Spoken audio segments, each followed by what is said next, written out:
আমি বলি না, আপনি কে বলে জাতীয় কেক? সবাই যে শুধু কেক খেতে আসতেছে এমনটা কিন্তু না, আরো 10 জনের রিজিকের ব্যবস্থাও কিন্তু হচ্ছে। বাটারস্কচ দুইটা ভাইয়া, টোকেন এক সেকেন্ড ভাই, এক সেকেন্ড আমাদের লাস্ট।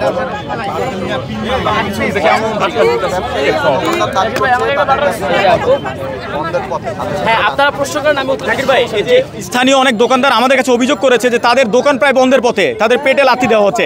আসলে এই জায়গাটা একটু যদি বলতেন।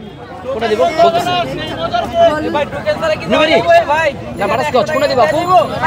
এটা হলুদটা ওকে, জাতীয় কেক।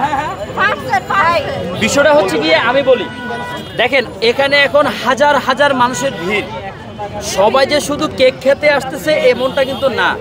টুকিটাকি স্ট্রিট ফুড জোন হিসেবে পরিচিত এই জায়গাটা।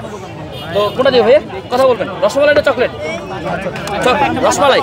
তো বিষয়টা হচ্ছে এখন এখানে হাজার হাজার মানুষ যেখানে হচ্ছে, তো আরো 10 জনের রিজিকের ব্যবস্থাও কিন্তু হচ্ছে। শুধু যে কেক খাইতে আসতেছে তা কিন্তু না, অন্যান্য ব্যবসায়ীদেরও কিন্তু দিন শেষে কিন্তু একটা ভালো বেনিফিট হচ্ছে। আশা করি কারো খারাপ হচ্ছে না। স্থানীয় যারা আছে তারা আসলে বলছে যে আমাদের দোকান মানে বন্ধের পথে প্রায়। এমনটা এখন পর্যন্ত আমার কানে কেউ আসে নাই। এখানে যারা বিকেলে ঘুরতে আসে, কেউ চটপটি খাচ্ছে, কেউ ফুচকা খাচ্ছে, কেউ মোমো খাচ্ছে, কেউ পিৎজা খাচ্ছে, কেউ বার্গার খাচ্ছে। পাশাপাশি হচ্ছে গিয়ে আপনার টোকেনটা প্লিজ, রসমালাই, একটা রসমালাই ভাই, সবগুলো একসাথে দেন।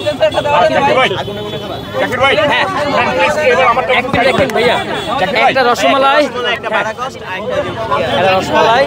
আমি বলি না, আপনি কে বলে জাতীয় কেক? ওনারাই বলতেছে যে এটা জাতীয় কেক নামে উপাধি আমরাই দিলাম। হ্যাঁ, আচ্ছা এবার আপনি একটু জাতীয় কেকটা একটু ট্রাই করেন। অবশ্যই সবগুলো ট্রাই করুন ভাইয়া।